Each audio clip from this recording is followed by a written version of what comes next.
A paz do Senhor, falando EBD, de volta nesta feita com as lições bíblicas CPAD, Sala dos Adultos. Vamos nos lembrar do tema do trimestre, a Igreja em Jerusalém, doutrina, comunhão e fé, a base para o crescimento da Igreja em meio às perseguições. Hoje nós estaremos falando da lição de número 12. Essa lição será ministrada nas igrejas no dia 21 de setembro de 2025 e que será comemorado o Dia Nacional da Escola Bíblica Dominical. Falando nisto, gostaria de apresentar o material para o novo trimestre, para o quarto e último trimestre do ano de 2025. E nós temos aqui a lição cujo tema será Corpo, Alma e Espírito, a restauração integral do ser humano para chegar à estatura completa de Cristo. Esta é a capa, uma bela diagramação, né? Um belo desenho, e aqui está a lição capa flexível do professor. Temos também aqui o livro que acompanha a lição, quer dizer, o livro de apoio, que traz o mesmo tema, obviamente, cujo escritor é o pastor Silas Queiroz e também comentarista da lição do último trimestre do ano de 2025. Como sempre falamos, para os colecionadores, a lição de capa dura, né? E a novidade aí já alguns trimestres, né? Acho que 1 ou 2 trimestres, com espaço para anotações, né? Um desenho bastante bonito aí, se você gosta de escrever, anotar, para não se esquecer na aula, então você tem aí. Então está aqui, Sala dos Adultos, Jovens e Adolescentes, nós apresentaremos nas suas respectivas aulas, tá bem? Já apresentei o material dos adultos da editora Betel, já apresentei o material da classe dos jovens, da Conectar Mais Jovens da editora Betel, e aqui está o material da classe dos adultos da CPAD, Sala dos Adultos, tá bem? Isso tudo nos deixa feliz, né? Estamos chegando aí ao último trimestre do ano de 2025, se o Senhor nos permitir. Falando em Senhor nos permitir, querendo o Senhor Deus e você querendo nos ajudar, por favor, curta, comente, compartilhe, você possa se inscrever também, nos ajude, né? E tem sido uma grande ajuda, graças a Deus, vocês têm sido uma bênção para a nossa vida, para este projeto, né, de Escola Bíblica Dominical online. Mas se quiser nos ajudar, continuar nos ajudando, por favor, se inscreva, comente, curte, compartilhe, né? Se está sendo uma bênção para a sua vida, nos ajude. Também nos ajude e nós contamos com a sua oração. Eu conto com a sua oração, conto também com a sua ajuda nestes quesitos. Tá bem? Como eu disse, lição de número 12, 21 de setembro de 2025 será a data da ministração nas classes, nas igrejas, em sala de aula, e também será comemorado o Dia Nacional da Escola Dominical. Dia Nacional da Escola Dominical. A lição de número 12, ela traz por tema o caráter missionário da igreja em Jerusalém. Tá bom? O texto áureo se encontra no livro de Atos, capítulo 11, o versículo de número 20, que está escrito desta maneira: e havia entre eles alguns varões de Chipre e de Cirene, os quais, entrando em Antioquia, falaram aos gregos, anunciando o Senhor Jesus. A verdade prática nos ensina que faz parte da missão da igreja a evangelização de povos não alcançados, tá bom? Vamos falar sobre os objetivos da lição. O primeiro é destacar o papel da dispersão, né?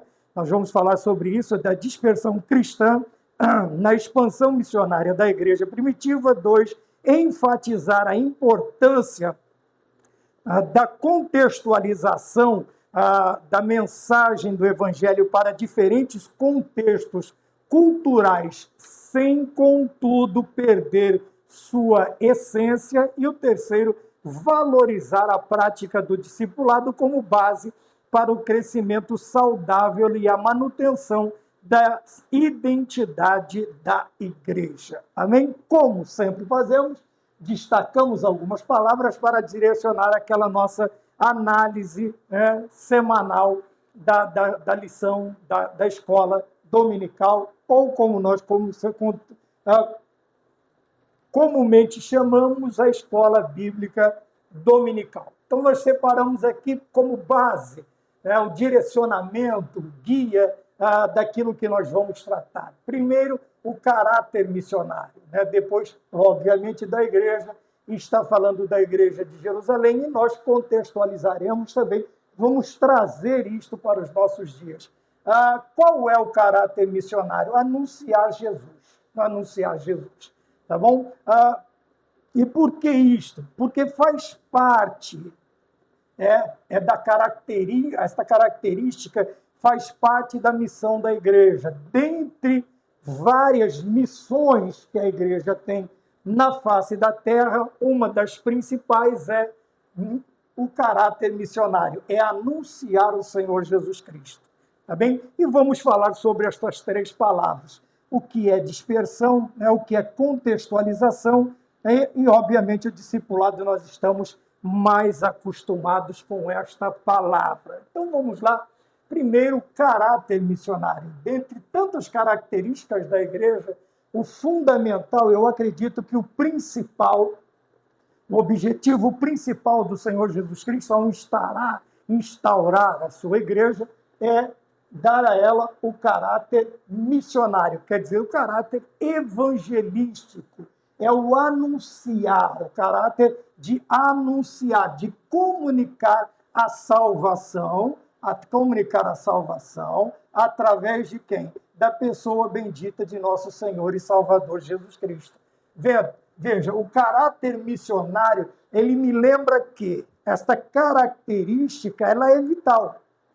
Uma igreja que não, disse um missionário que eu não vou me lembrar do nome agora, há muitos anos passados, até séculos passados, ele disse assim: a igreja que não evangeliza, ela se fossiliza.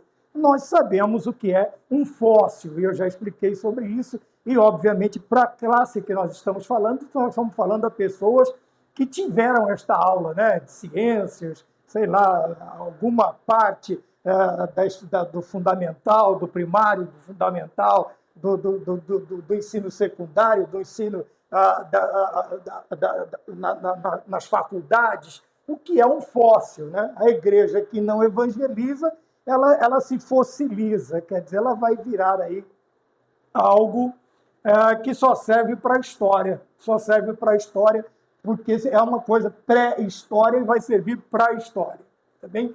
O caráter missionário, então, e anunciando. O caráter missionário tem por finalidade anunciar a salvação através da pessoa bendita de nosso Senhor Jesus Cristo. É falar de Jesus, imbuídos de Jesus em sua vida. Óbvio, para que nós evangelizemos com sucesso, é necessário que nós tenhamos a pessoa bendita do Espírito Santo como nosso ajudador, o nosso incentivador, o nosso inflamador, é aquele que nos impulsiona a fazermos isto. Sem a presença do Espírito Santo, obviamente, que tanto o caráter, vamos dividir missões e evangelização, o seu efeito não será completo, talvez até nem alcance qualquer tipo de efeito. Mas quando estamos tomados, cheios, quando nós estamos imbuídos do Espírito Santo, nós falamos de Jesus, cheio de Jesus Cristo em nossa vida, cheios do Espírito Santo. Por quê? Porque isto faz parte da missão da igreja.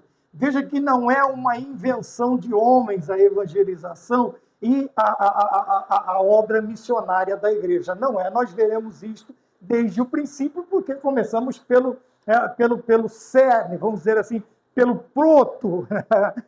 protótipo da igreja, lá no início, primitivo, o começo da igreja. Nós vamos ver que a igreja, além de muitas facetas muitos trabalhos desenvolvidos, o principal, e foi preocupação dos apóstolos, na criação, na administração da igreja, como organização, foi preocupação dos apóstolos, a pregação da palavra e a oração. Então, nós estamos falando de evangelização e de missões e da oração. Então, é uma coisa que é inerente à igreja, faz parte da igreja. Não é uma criação para vender folhetos, para distribuir folhetos, para manter os irmãos fora de casa num domingo, no sábado, visitando casas, visitando bairros, falando de nosso Senhor Jesus Cristo. Mas é parte, como eu já disse, fundamental da igreja a fazer missões, tá? Seja a missão local, que nós chamamos de evangelização, seja a missão além das fronteiras, como nós chamamos as missões transculturais. Tá? Então, nós temos que entender, veja, é característica e faz parte da missão da igreja fazer o quê? Anunciar a salvação em Cristo Jesus. Tá? E com isto, o trabalho da evangelização, como havia sido predito, anunciado desde o princípio nos 4 evangelhos e no livro de Atos, que nós chamamos de a grande comissão, seria o quê? O alcançar os confins da terra. Isto não seria possível sem a dispersão, tá? Quando nós vamos ver que a igreja ela é espalhada por causa de uma perseguição. Tá? Então, isso aqui, dispersão, diáspora, o espalhamento, estava tudo tranquilo em Jerusalém, mas a obra não podia parar em Jerusalém. Atos começa 1:8, diz em Jerusalém, começando por Jerusalém. E depois, toda a Judéia, Samaria e até os confins da terra. Obviamente que essa extensão não conseguiria ser alcançada sem que a igreja fosse desperta. Obviamente que quando olhamos à primeira vista, dá a impressão de algo ruim. A igreja foi perseguida, foi espalhada, alguns foram martirizados, outros perderam suas casas, perderam seus bens, foram expulsos de suas vilas, de suas cidades, mas sem este acontecimento, veja, não haveria como o evangelho alcançar fronteiras além, quer dizer, ir além de Jerusalém. E era necessário, tanto é que o tema da lição é este aqui, o caráter da igreja, o caráter missionário da igreja em Jerusalém, porque tudo começa por Jerusalém. Tá? Então nós falamos da dispersão. Contextualização é quando aquelas pessoas que agora estavam acostumados, eram a maioria judeus, ou vamos dizer assim, a igreja primitiva era totalmente ou majoritariamente composta de judeus convertidos que pregavam a judeus. Obviamente que eles estavam dentro do conforto do quê? No conforto do idioma, no conforto dos costumes, no conforto de vários costumes. Eles estavam dentro de um contexto que lhes eram favoráveis. Eles eram judeus falando a judeus. Quando falamos de contextualização, é quando você sai dessa zona de conforto e você vai ter que expor o evangelho a uma cultura diferente, a um povo diferente, a um idioma diferente, a costumes diferentes, e você precisa contextualizar, quer dizer, você tem que inserir o texto sagrado num lugar totalmente diferente. Porém, esta contextualização ela não pode perder o cerne do Evangelho, a característica, a essência, a natureza do Evangelho. Ainda que falemos do Evangelho, obviamente, vamos ver assim, antigamente você pegava Bíblias, hoje nós temos aí várias configurações das Sagradas Escrituras. Nós temos a tradução João Ferreira de Almeida e nós temos as suas atualizações. Então, as primeiras chamavam os jovens de mancebos. Hoje, nós já temos as versões, as atualizações, que chamam de moços. Por quê? Mancebo é um linguajar português, né? Foi um português quem trouxe as escrituras para a língua portuguesa, para nós, evangélicos, João Ferreira de Almeida, E, obviamente, ele usou o contexto em que ele vivia, Portugal, vamos dizer assim. E quando foram vindo as versões bíblicas, o que são as versões? Seria ARA, ARC, ACF, tudo isso são versões, tá bom? Então, contextualização fala de quê? De você trazer algo que não pertence a um determinado lugar, e você vai ter que inserir esta coisa, neste lugar, né? Que seja um livro, mas o livro não pode perder as características. Tá? Você não pode ajustar de tal maneira que desajuste, desarranje a essência do livro. A essência do livro. A Bíblia é assim. Nós não podemos perder de vista que ela é um livro que expressa doutrinariamente o plano divino de salvação do nosso Deus através da pessoa de nosso Senhor Jesus Cristo. Tá? Nós não podemos deixar de contextualizar, quer dizer, de modificar a ideia de pecado, de santificação, de salvação,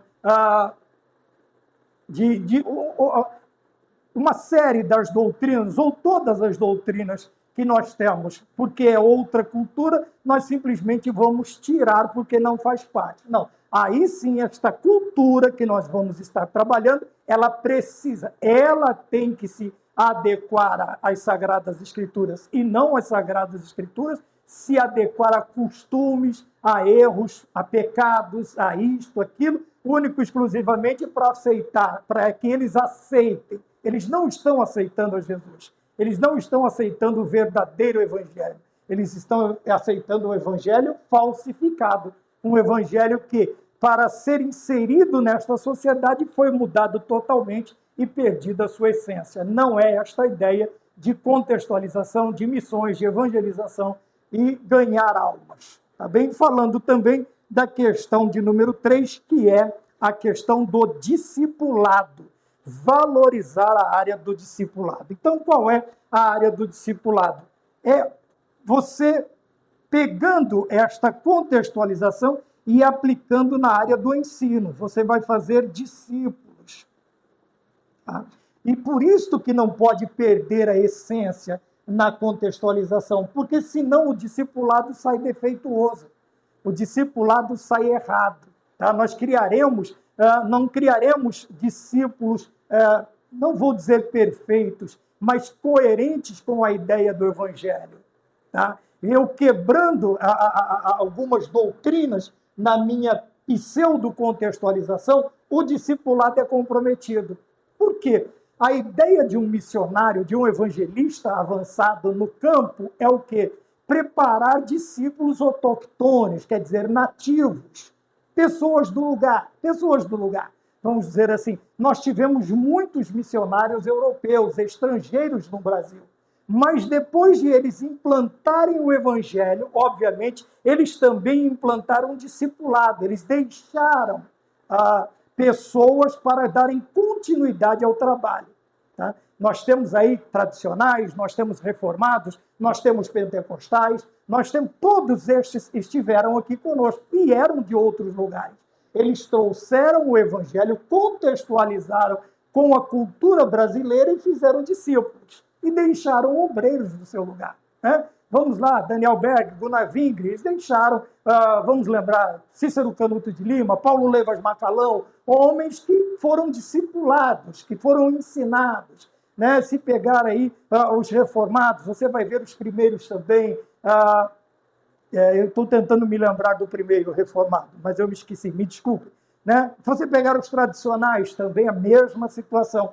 Mas o interessante é que, dentro desta contextualização, a essência seja garantida, por quê? Para que o discipulado não saia torto. Tá? É como se fosse uma produção em massa, Lógico que você tem que ter lá o modelo, e daquele modelo ele vai ser tirado muitas peças. Tá? Tem o modelo, daquele modelo as peças sairão tudo conforme o modelo, o molde. Tá? O molde, por isso a Bíblia fala que nós somos modelos de rebanho. Agora imagine o molde errado, o molde torto, o molde fora das medidas. O que vai acontecer com as peças que serão produzidas? Elas serão, todas elas, produzidas erradas. Se não houver um controle de produção, tá? Controle de produção, se não houver, e alguém lá na frente descobrir que por milímetros, centímetros, e se o defeito for muito grande, metros, estas peças estão sendo produzidas erradas, e não parar esta produção para acertar o molde, o que acontece? Você vai ter uma série de coisas, de peças deformadas. Assim também é no discipulado. Se o discipulador, ele, como nós veremos mais adiante, ele for um modelo torto, se ele for um modelo que não entendeu ainda a questão, o caráter missionário da igreja, que este caráter missionário é o anunciar a Jesus Cristo, a salvação através de Cristo, não entender que esse caráter faz parte, né, a missão, as missões, a evangelização faz parte da missão da igreja, obviamente que todos os seus discípulos sairão deformados.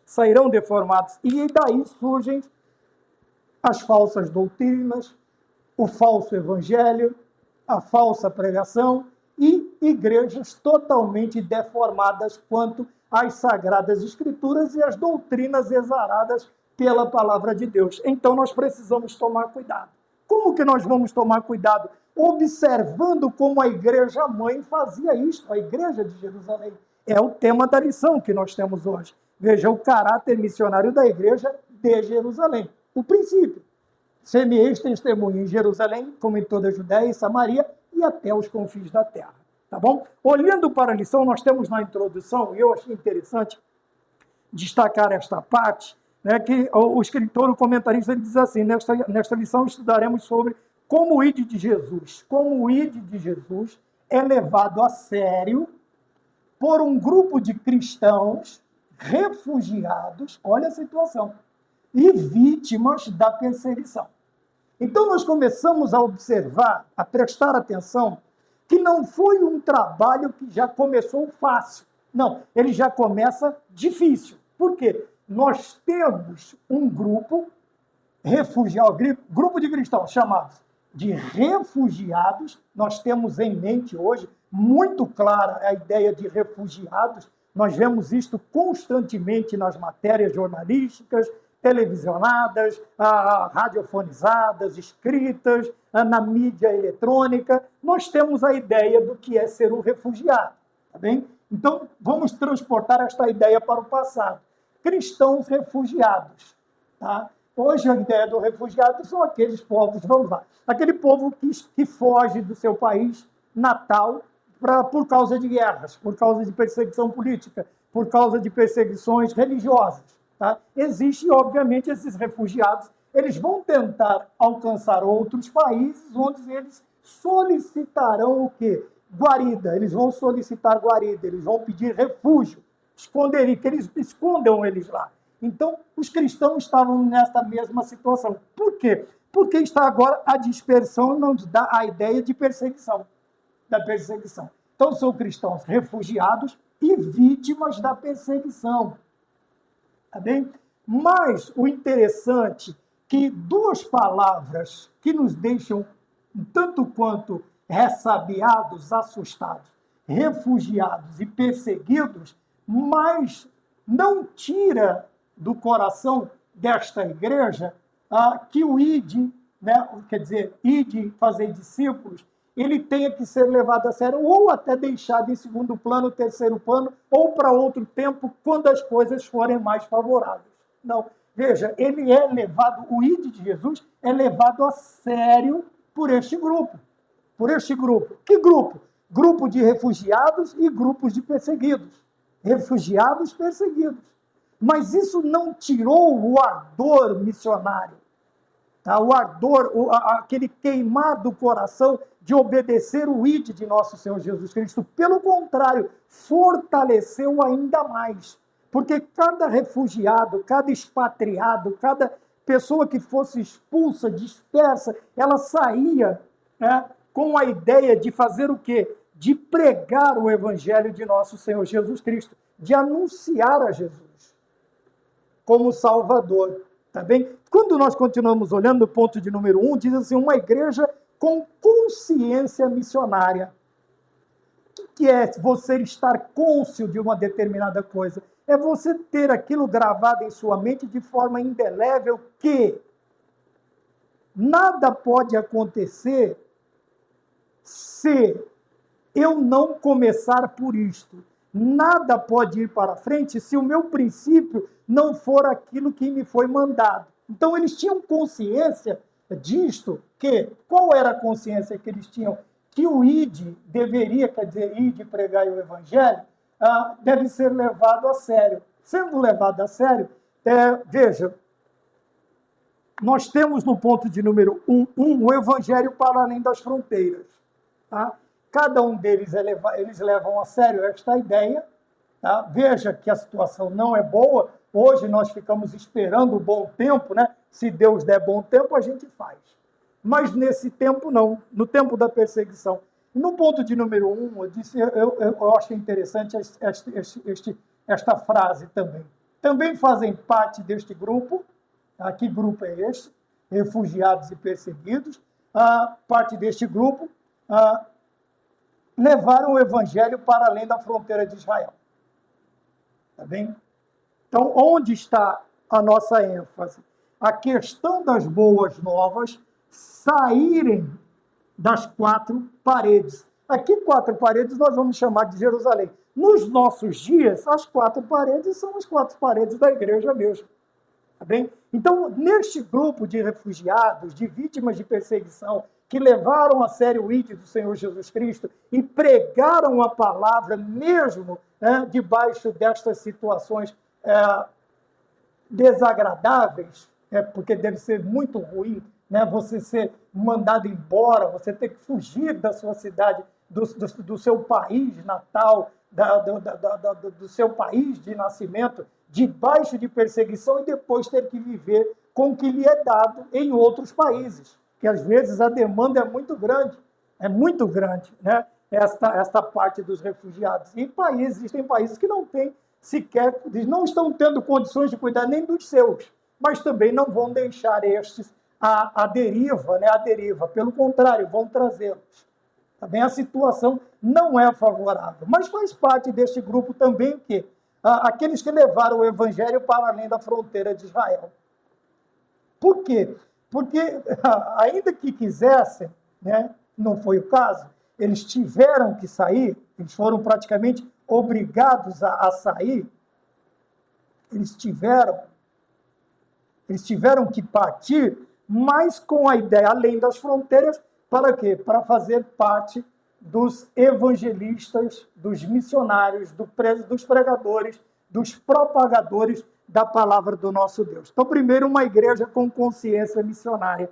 Este grupo, ou nós, nos dias de hoje, enquanto nós não tivermos isto bem marcado na nossa consciência, na nossa cultura cristã dos dias atuais, que missões e evangelização fazem parte da missão da igreja moderna também, faz parte da igreja moderna, evangelizar e fazer missões, nós nunca conseguiremos anunciar satisfatoriamente a salvação através de nosso Senhor Jesus Cristo. Seja num contexto imediato, a vizinhança da igreja, os nossos vizinhos, ou num contexto além fronteiras. Além fronteiras. Por quê? Porque nós não temos isto no nosso coração. E, infelizmente, o que nós temos visto muito é isto, o sofrimento, né? Primeiro para se enviar missionários, evangelistas, e assim sucessivamente. E depois para mantê-los.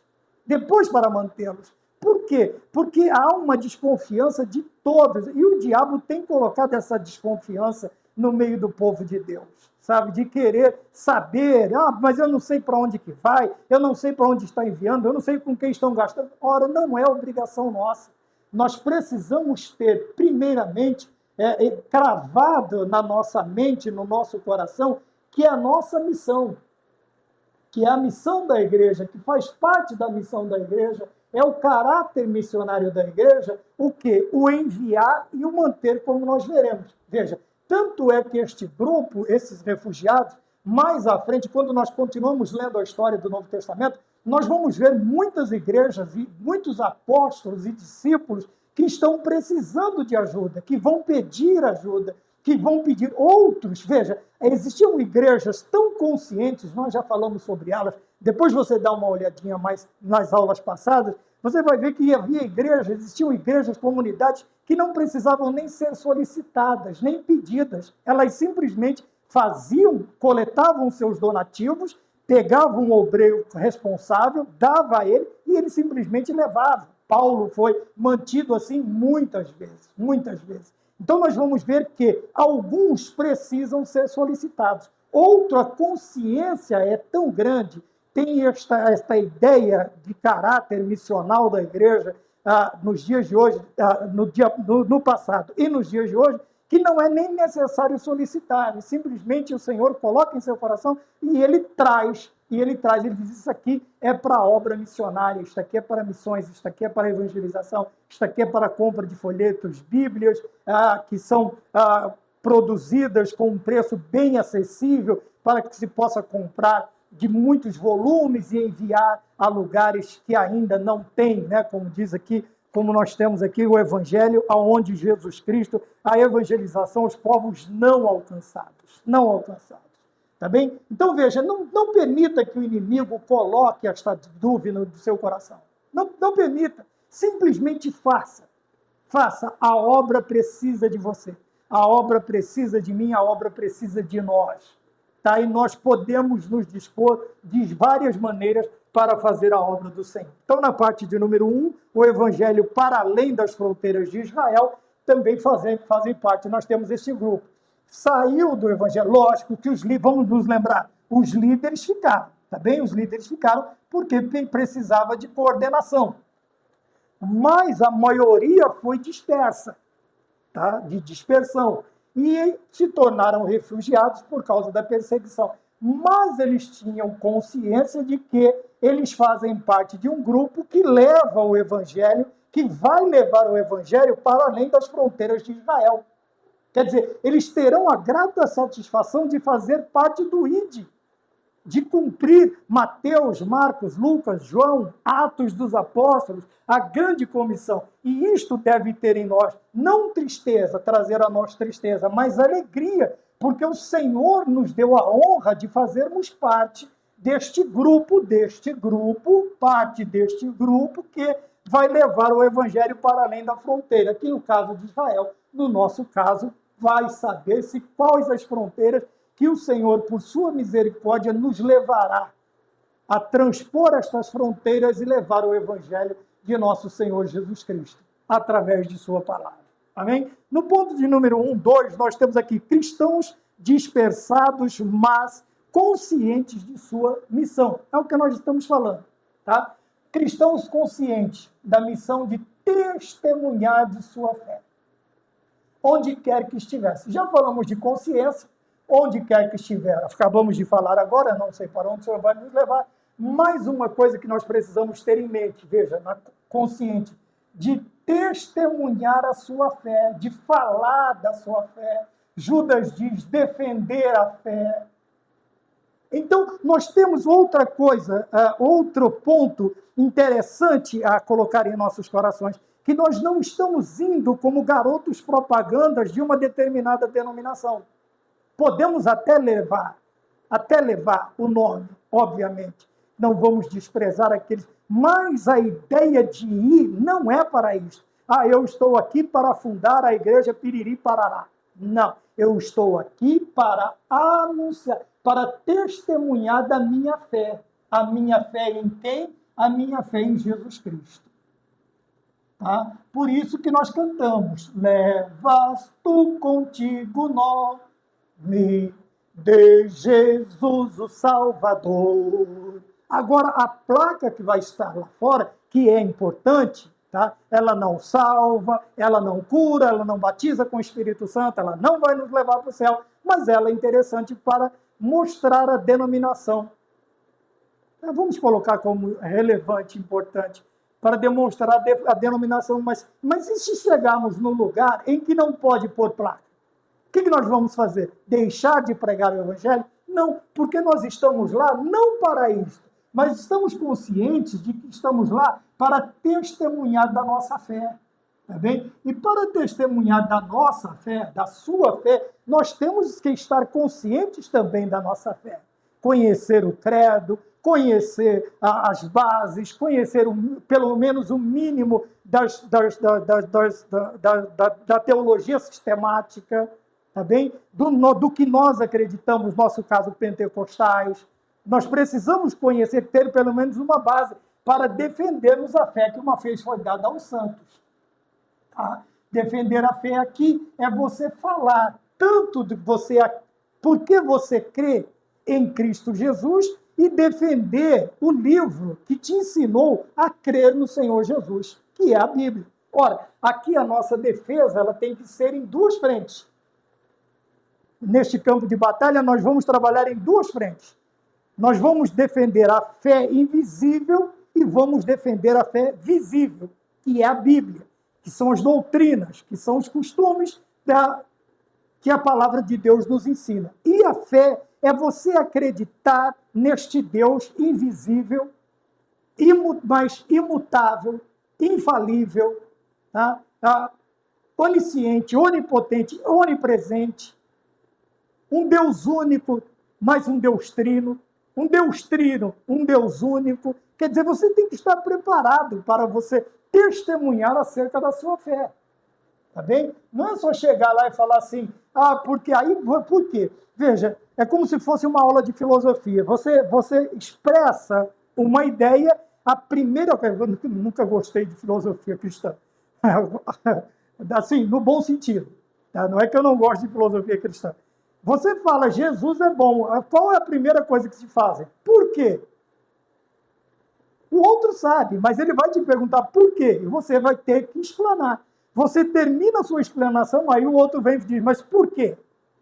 Quer dizer, estes porquês vão longe, e você precisa ter argumentos, você precisa ter fatos, né? Você precisa ter em mente que não vai ser um porquê ou dois porquês, serão muitos pedindo razão da sua fé, e você precisa testemunhar. Então, são cristãos, veja, são cristãos, além de refugiados, faz parte do Evangelho, eles são cristãos conscientes da missão de testemunhar. Tá? Esta é a ideia, testemunhar da nossa fé, onde quer que eles estivessem. E para nós, onde quer que estivermos, nós precisamos. E para isso, obviamente, eu vou precisar do quê? Eu vou precisar de amparo, eu vou precisar de aprendizado, eu vou precisar de crescimento, eu vou precisar de maturidade. Veja, porém, no ponto de número 3, que diz assim, cristãos leigos mais capacitados pelo Espírito Santo, nós temos aqui estes cristãos comuns, veja, não eram doutores, não eram coisas além extraordinárias, pessoas, não, eram cristãos comuns. Os fundadores da igreja de Antioquia eram cristãos anônimos e leigos. Vejam, 3 palavras interessantes que nos dias de hoje está quase difícil de encontrar. Primeiro, pessoas comuns, sabe? Eram pessoas ali do meio do povo. Nós batemos bastante na tecla, na questão do preparo teológico, dos preparos que nós precisamos ter, quanto mais estrutura, quanto mais... Mas, veja bem, isto é bom, lógico, eu tenho que falar, eu falo que é bom, porque eu trabalho com esta área, mas não é tudo. Veja, existiram cristãos comuns que fundaram a igreja de Antioquia, ou de Antioquia, alguns dizem, mas veja, pare para prestar atenção na estrutura desta igreja, na formação desta igreja, no caráter desta igreja, nas características desta igreja. Veja, e não foram doutores, mas eram cristãos comuns da dispersão. Eram cristãos anônimos, quer dizer, pessoas desconhecidas, não eram nomes famosos. Eram pessoas desconhecidas. Leigos aqui nós podemos colocar de iletrados até, iletrados. Tá? Comuns, vamos achar um lugar aqui para colocar, vamos colocar aqui mesmo. Você sabe que é comuns que está escrito aqui. Veja que características interessantes para fundar uma potência de uma igreja, a igreja de Antioquia. Tá? Então, olhando para tudo isso aqui, olha, quando vemos o caráter missionário anunciando, fazendo parte da missão da igreja, e este entendimento vindo para a vida destas pessoas, estas características fazendo parte destes cristãos, o que acontece? O ID, ele é levado a sério. Veja, mas o levado a sério aqui é como um tapa com uma luva de pelica no meu rosto. Por quê? Ele é levado a sério por um grupo de cristãos refugiados, vítimas de perseguição, comuns, desconhecidos e iletrados.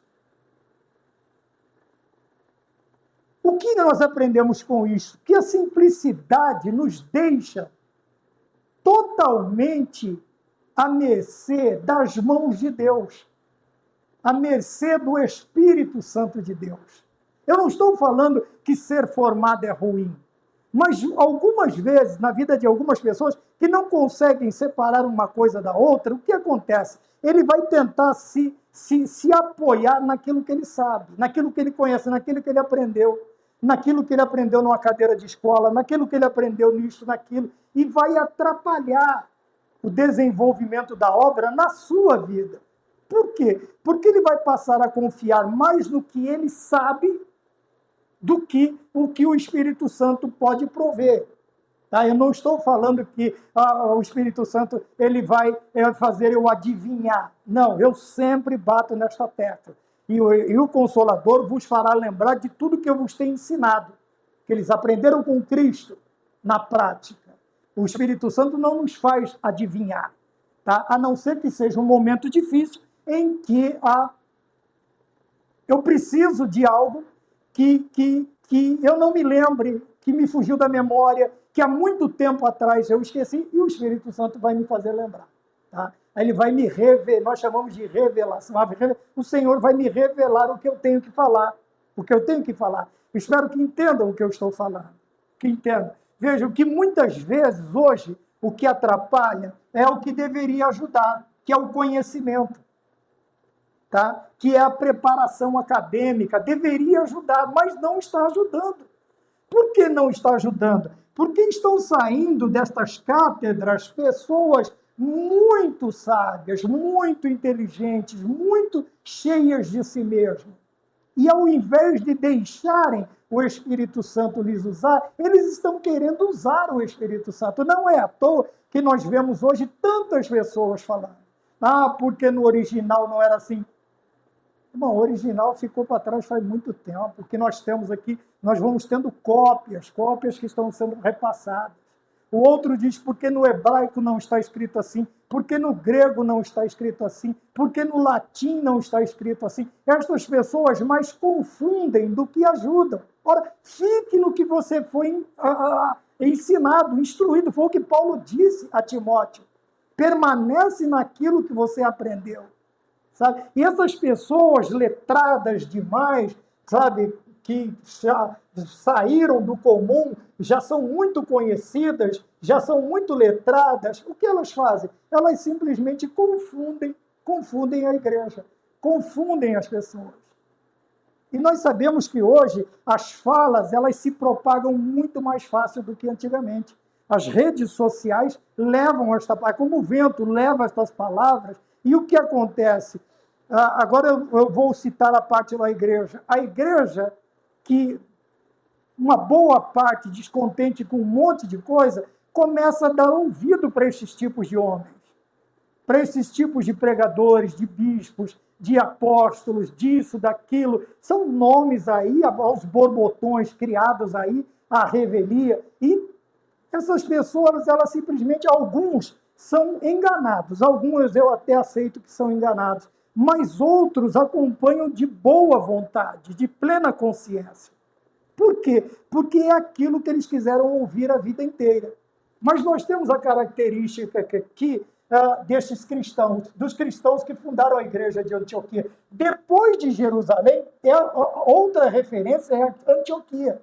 Nós vemos outras lições, ou Antioquia, sei lá, fala do jeito que você quiser, né? Que tanto Jerusalém quanto Antioquia são a base para o cristianismo que agora saiu das fronteiras de Israel. Mas quem fundou esta igreja? Veja, cristãos comuns, cristãos anônimos, cristãos leigos, sabe? Aqueles em que muita gente, né, não bota fé, não acredita. Quando olhamos no ponto 2.1, cristãos despertos, mais conscientes de sua missão, então esses cristãos comuns, desconhecidos, iletrados, agora estão chegando a um mundo totalmente diferente, onde as pessoas não conheciam a fé, tá? Aqui judaica. Lógico, como eu disse, o princípio da igreja, e você vai ver isso em muitos lugares, era majoritariamente judaica, tá? Constituída de judeus. Tá? E agora esses cristãos comuns, desconhecidos, iletrados, eles estão chegando a um mundo totalmente diferente dos seus. Costumes, cultura, roupas, comida, idioma, totalmente diferente. Então, onde as pessoas não conheciam a fé judaica. Veja, que situação aparentemente desesperadora. Mas olhando para retrocedendo nas suas biografias, nós vamos ver que esses homens, apesar de palavras que poderiam ser até jogar essas pessoas para baixo, vamos dizer assim, não, pelo contrário, elas nos impulsionam acima para copiarmos esses cristãos, os cristãos da dispersão, que cumpriam o ID, levavam o ID a sério, também cristãos refugiados e perseguidos. Então, isso faz com que nós sejamos incentivados a fazer parte deste grupo que vai sair agora das quatro paredes e vai falar, vai testemunhar da fé em Cristo Jesus, da nossa fé, onde quer que estejamos, tá bem?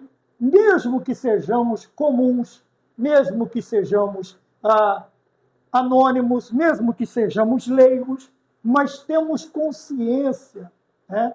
Nós fomos lançados a um mundo diferente, onde as pessoas não conhecem a fé, aqui no caso, lá no passado, a fé judaica, não conhecem a nossa fé hoje, a nossa fé cristã. Tá? Veja que eu não estou colocando denominação, eu estou colocando a fé cristã, a fé que nós veremos aqui no ponto 3.2. Por que é chamado de cristão? Por que cristã? Mesmo com todas essas situações desfavoráveis, o que acontece no ponto 2.2? Veja, já falamos do ponto 1.2, 1.3, 2.1, né? 2.1 está aqui, a cultura grega, tá? 2.1, por isso diferente, por isso desconheciam, porque também chamada de helênica. Por que a cultura helênica? Vamos nos lembrar de quem? Alexandre o Grande,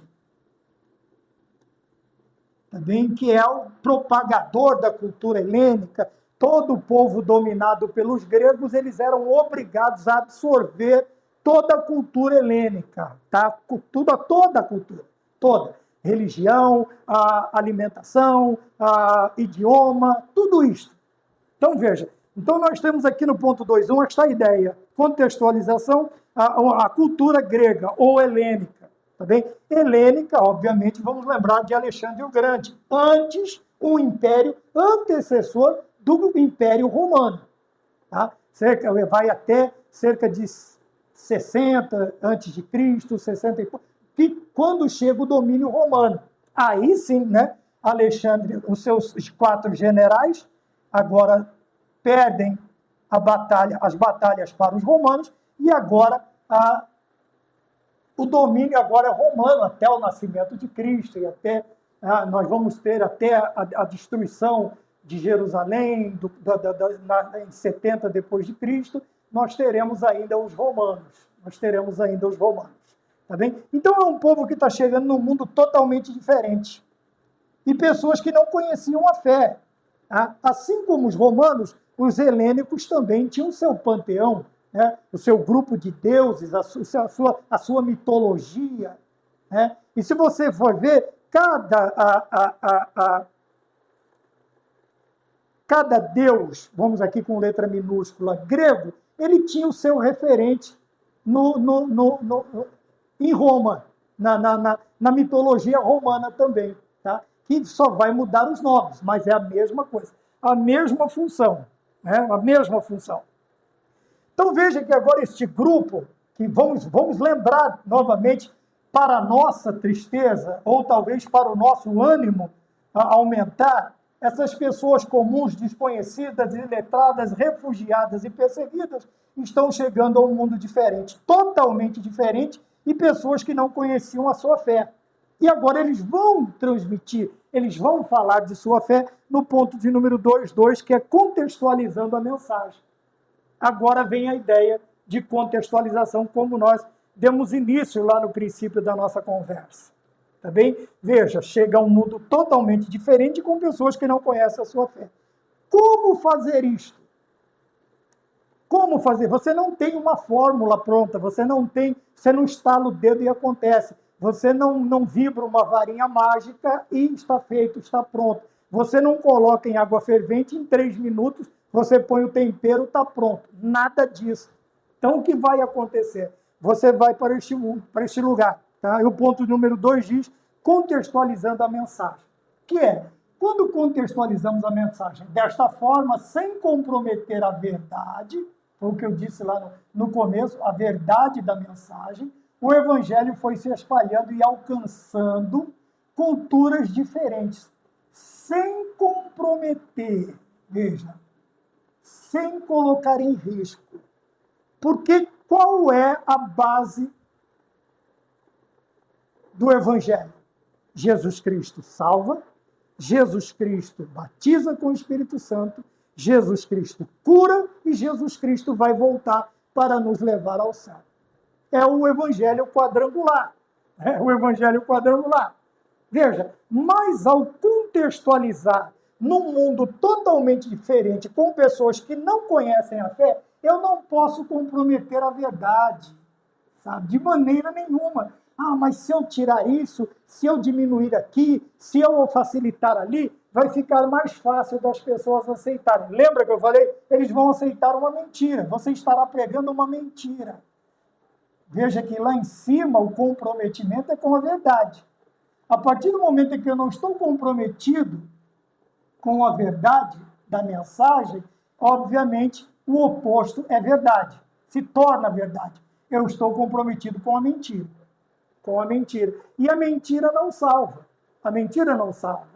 Veja, então a partir do momento em que eu chego num lugar totalmente diferente, onde as pessoas não conhecem a minha fé, eu vou fazer o quê? Contextualizar. O que é isso?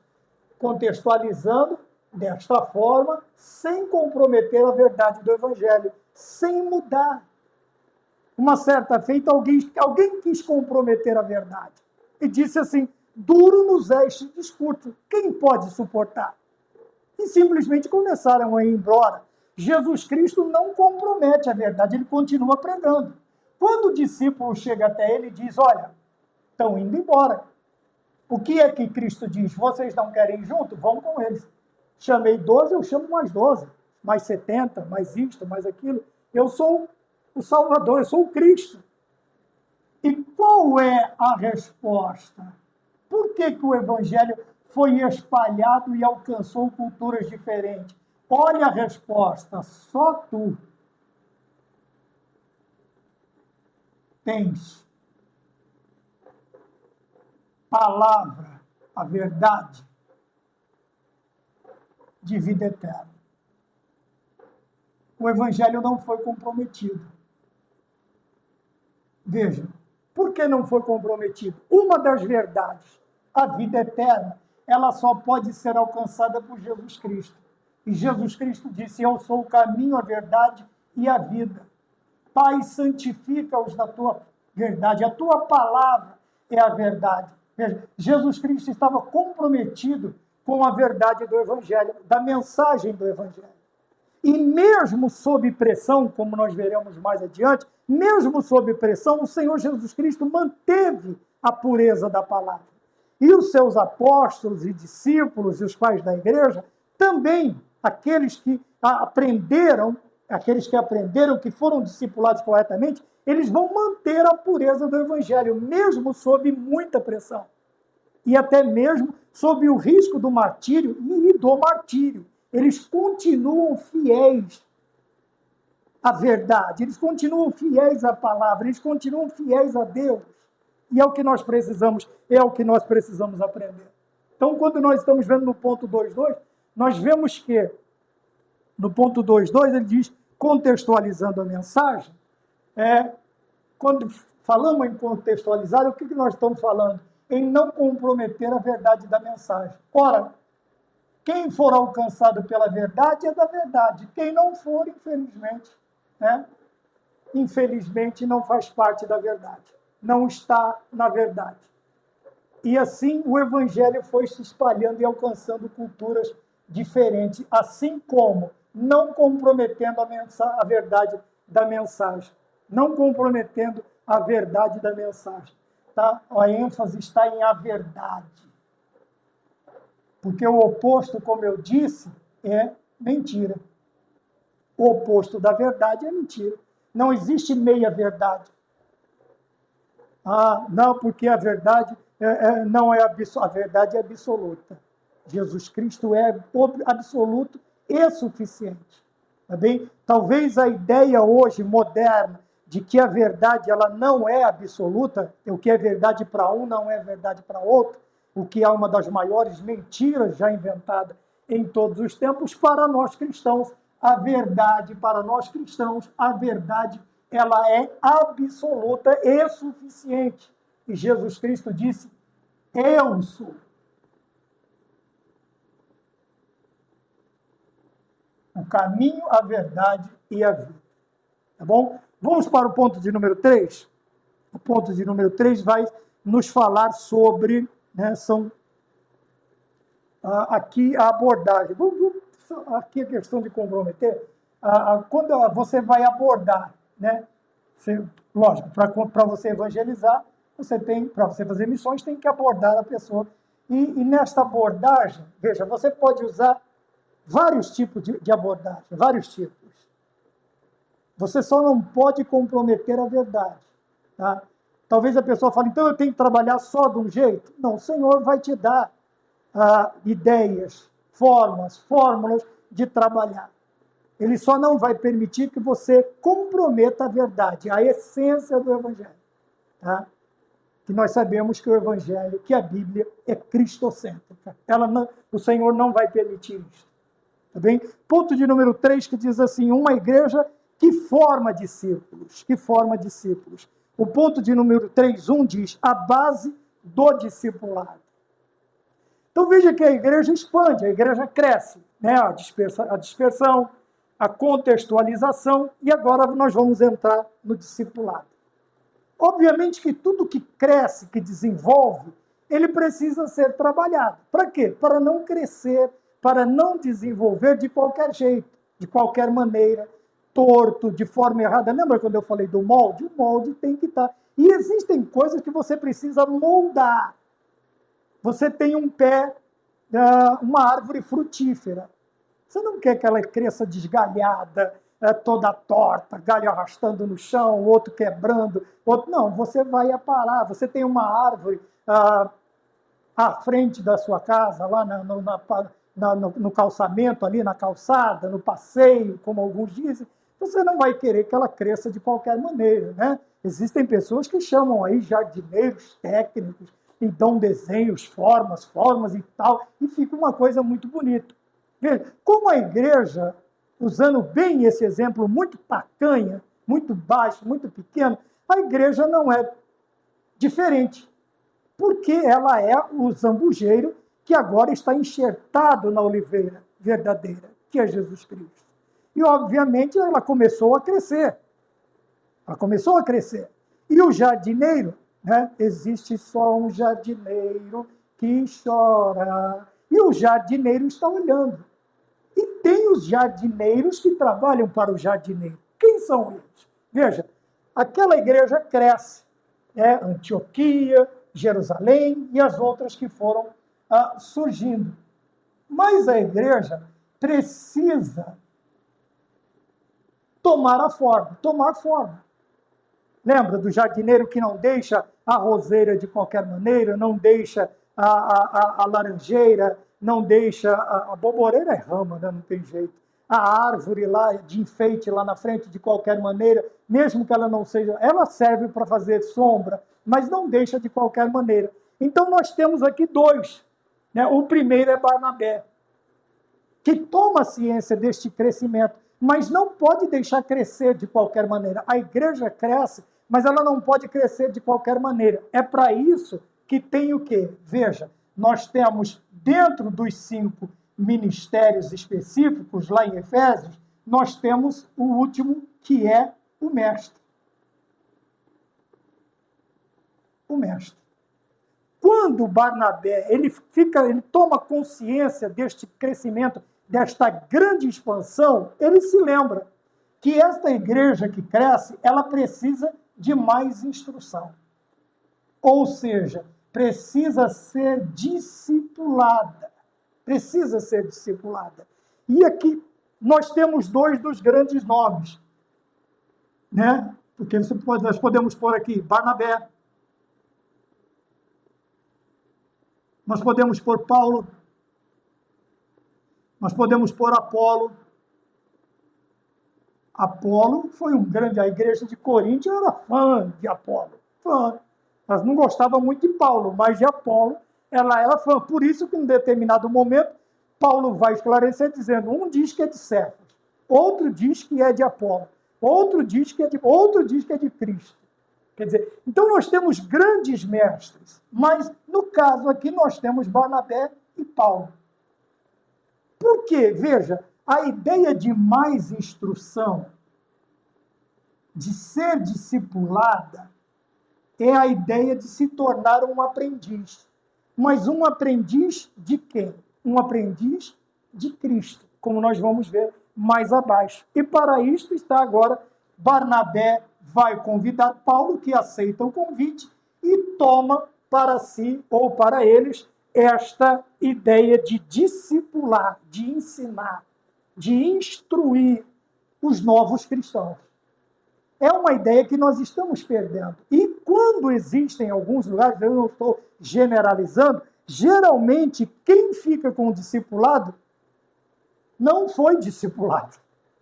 E se foi a toque de caixa. Por quê? Nós vamos precisar para que 2 meses. Ora, um discipulador não pode ter somente 2 meses de discipulado. Não existe. Nem o pré-batizando, ele tem um discipulado de 2 meses, de 1 mês.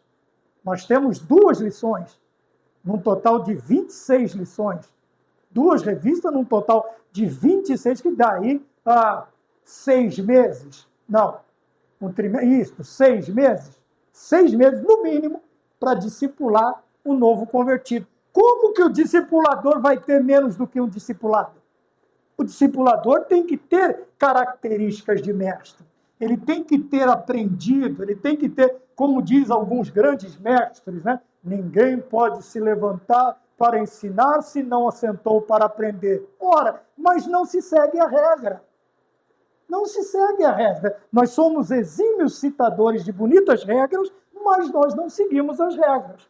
E quando a toque de caixa precisamos de um discipulador, o que a gente faz? A gente pega um discipulador que nunca foi discipulado. Ou é porque é parente de alguém, ou é porque é amigo de alguém, ou é porque não tem tu, vai tu mesmo. E assim a obra ela vai perdendo as suas características. Tá? Então a ideia é esta aqui, ó. Não basta ganhar almas, é preciso ensiná-las. Mas quem for colocado para ensinar tem que saber. Tem que saber. Não adianta, o aluno vai te fazer uma pergunta e você vai ficar lá com a boca aberta e não sabe o que falar. Ou então vai dizer, vamos deixar para a próxima aula. Acontece isso? É lógico que acontece, mas não pode ser uma regra. O aluno não pode olhar para o professor e dizer assim, Mas meu professor não consegue ensinar uma coisa simples que o outro perguntou, ou que eu perguntei. E vai perguntar para outro acima, ele também não sabe. Por isso que tudo, desde o princípio, veja, desde o princípio, a igreja cresceu, a mensagem não foi comprometida, a verdade da mensagem não foi comprometida, eram comuns, eram desconhecidos, iletrados, eram refugiados, perseguidos, mas não eram inscientes. Eles eram conscientes, eles não eram inscientes. Eles sabiam do que eles estavam falando, porque eles aprenderam antes da dispersão. Eles aprenderam com Cristo, eles aprenderam com os apóstolos. Tá bem? E agora, veja, esses aqui que aprenderam, o que eles simplesmente fundaram a igreja de Antioquia. Simplesmente isso, só isso. Aí você vai falar, você está de brincadeira, né, irmão Maurício? Só isso. Lógico que eu estou de brincadeira. Lógico que eu estou brincando com você. Veja o que eles fizeram. Fundaram a igreja de Antioquia. Eram cristãos anônimos e leigos. Veja, mas quando Barnabé ele toma consciência da questão da igreja crescendo, ele fala, não pode crescer de qualquer maneira, não pode crescer acreditando em tudo, trazendo os costumes antigos, como disse o apóstolo Pedro, trazendo aquelas ilusões que nós herdamos dos nossos pais. Não, precisam ser ensinados na verdade. Veja, e olha a classe de professores, Barnabé, Paulo, Apolo, e assim sucessivamente, houveram outros. Tá? Agora nós vamos citar. Por quê? Por que a questão da instrução? Veja, agora eles vão ser denominados por outras pessoas. Eles vão ser reconhecidos por aquilo que eles fazem, por aquilo que eles desenvolvem, por aquilo que eles apresentam. E veja o número 3:2 diz assim, e agora eles são denominados cristãos. Tem muita gente que não sabe por que ele é chamado de cristão. Tinha um pastor que falava, que era só uma troca, o cristão católico vinha para ser um cristão evangélico, mas ambos são cristãos. Por quê? Tem a base, não tão parecida, mas tem a mesma base, que é o cristianismo, que é Cristo, né? Lógico que uns adoram a Cristo, o outro adora substitutos e coloca Cristo ali na turma para ser adorado. Então eles precisam aprender o que é ser um cristão. Qual é o sentido de ser chamado cristão? Então, na lição nós temos pessoas de Cristo. Alguns estão ensinando que ser cristão é ser um cristinho, um Cristo pequenininho. Não, nós somos imitadores de Cristo. Somos pessoas que pertencem a Cristo. Hoje somos cristãos porque pertencemos à família de Deus, adotados em Cristo Jesus, herdeiros e co-herdeiros desta herança maravilhosa que é a nossa eterna expectativa. Qual que é ela? A nossa salvação para sempre. Então veja, toda esta preocupação que nós temos, o que nós estamos aprendendo com a Igreja Mãe, que é Jerusalém o início, depois nós temos a formação de Antioquia. Veja, a preocupação, a igreja cresce, ela chega num mundo totalmente diferente, desconhecem a sua fé, elas vêm para ministrar, sem comprometer a mensagem, a verdade da mensagem, porém, elas continuam precisando, nós continuamos precisando do quê? De mais instrução, ou ser discipulados. E muitas vezes é por isso que numa determinada denominação diz assim, ele ganha muita alma, mas não consegue segurar. Muitas pessoas aceitam a Jesus nestas denominações, mas elas não conseguem mantê-las ali dentro. Por quê? Primeiro, você não tem uma recepção adequada para estes novos. Segundo, você não tem um discipulado satisfatório. Tá? Na recepção eu preciso de visitantes, de pessoas que vão, a pessoa vai falar, não, eles pelo menos estão interessados em me ajudar. Vem para a igreja uma classe de discipulado à altura do nome de Cristo, não é do nome da igreja, do nome de Cristo, da palavra de Deus. Doutores? Não. Pode ser comum, pode ser desconhecido, pode ser iletrado, pode ser um refugiado, pode ser um perseguido, pode ser, mas que esteja imbuído, cheio do Espírito Santo, para transmitir, para não comprometer a verdade da mensagem. E assim o evangelho vai ser espalhado. Então veja, Barnabé acorda, ele tem esse choque, ele diz, não, a igreja está crescendo, então ela precisa, Antioquia precisa de mais instrução, precisa ser discipulada, eu não vou dar conta sozinho, volto, busco Paulo, então vamos lá, Paulo e Barnabé agora, porque a ideia é esta, não basta ganhar alma, é bonitinho, né, aquele caderninho, tem pessoa até que anda com um caderninho, eu ganhei tantas almas, quem ganhou foi Jesus, eu e você só somos instrumentos, o Senhor nos usou ali na hora. Preciso aprender tudo isto para quê? Para me localizar, saber quem eu sou. O que eu sou? Eu sou um cristão. Quer dizer, eu sou uma pessoa de Cristo. Tá? Não sou a pessoa de Cristo, mas uma pessoa que pertence a Cristo. Eu faço parte da família de Cristo. Eu fui adotado em Cristo. Jesus, para as boas obras, como diz a palavra do Senhor. Então, este é o sentido. E eu vou aprendendo todas estas coisas, porque no último tópico, a identidade cristã, veja que nós falamos aqui no ponto de número 2, que foi denominado cristão, quer dizer, os de fora nos chamaram de cristãos, e agora nós vamos ver de dentro para fora. E é de dentro para fora a identidade cristã. Veja que o caráter missionário é a identidade missionária da igreja. Agora eu vou ver a identidade de um cristão. Então, ser cristão significa, além de ser pessoas de Cristo, primeiro, crer. Obviamente que para crer, eu tenho que ter o quê? Maturidade. Eu tenho que chegar à consciência de que eu necessito de Cristo. Eu preciso acreditar em Cristo Jesus. Segundo, depois de crer, eu tenho que me arrepender ou abandonar os meus pecados. Só pode ter esta cura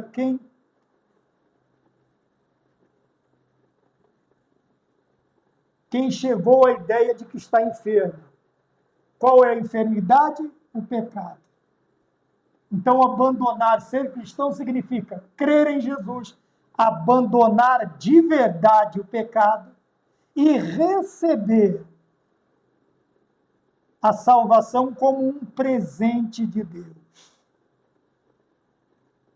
dado pela sua graça. Veja, receber o presente de Deus, dado, ofertado, oferecido pela sua graça. E qual é a graça? Quando Paulo pede a cura,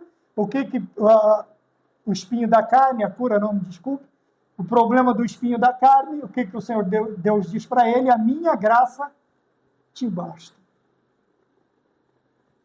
É aqui quando nós aprendemos sobre a suficiência da presença de Deus na nossa vida. Então veja, eu creio em Jesus, eu abandono aquilo que me separa de Jesus Cristo e eu trago Jesus Cristo. Ao abandonar o pecado, eu trago Jesus Cristo para viver em mim como um presente de Deus dado, ofertado, um charisma, né, como nós chamamos de carisma, de carismático, de dom, é o dom de Deus, é o presente de Deus para nós. Veja, então o que é ser cristão? Não é só andar com uma camiseta bonita, um chapéu bonito, escrito, né? Mas existem muitas pessoas que têm aparência, mas não creem, como deveriam crer. Tem aparência de piedade, mas não abandonaram o pecado. Continua lá escondidinho, guardadinho embaixo da arca, né? Igual o cabra lá que acabou morrendo depois. Anda bonitinho, roupinha de crente, Bíblia de crente, mas ainda não recebeu a salvação como um presente de Deus dado pela sua graça. Mas tem isso, irmão Maurício? Tem. Vou contar de novo. Aquela pessoa era chamada todas as vezes pelo pastor para poder falar do amor de Jesus Cristo no ar livre. Quem lembra de ar livre sabe o que é. E a pessoa sempre tinha uma desculpa, uma recusa, algo que ela... alguma coisa que a impedia de ir. Até que um dia o líder chamou para um tete-a-tete. Né? Vamos conversar sério, o que está acontecendo? A pessoa simplesmente disse assim: pastor, veja, sabe por que eu não acompanho, por que eu não vou? Como que eu vou falar da salvação em Cristo Jesus se nem eu mesmo tenho certeza da minha salvação? E essa pessoa era professor também de uma das classes, todas as classes são importantes, mas a base, nós precisamos fortalecer a base. A base tem que vir forte, como diz o jargão esportivo. A base tem que vir forte contra todas essas ideologias que estão aparecendo. Como que eu vou falar de salvação se eu não tenho certeza da minha salvação? Veja, isto é falta do quê? Falta de convicção, falta de consciência, falta de conhecimento, falta de discipulado, falta de um monte de coisa. Quer dizer, falta tudo, né? É uma fartura tremenda, farta tudo. E não é difícil de encontrar, ainda nos dias de hoje, esse tipo de resposta. Então, que nós possamos aprender com o caráter missionário da Igreja de Jerusalém. E sermos assim, e sermos desta maneira, anunciadores da salvação através de nosso Senhor Jesus Cristo. Porque isto faz parte da missão da Igreja. E é o caráter missionário da Igreja, da qual nós pertencemos pela graça que nos foi dada, pela pessoa bendita de nosso Senhor Jesus Cristo, ao abandonarmos o pecado, crendo em Cristo Jesus como nosso Salvador. Amém? Que Deus nos abençoe e até a próxima aula, e ficamos todos com a paz do Senhor Jesus Cristo. Amém.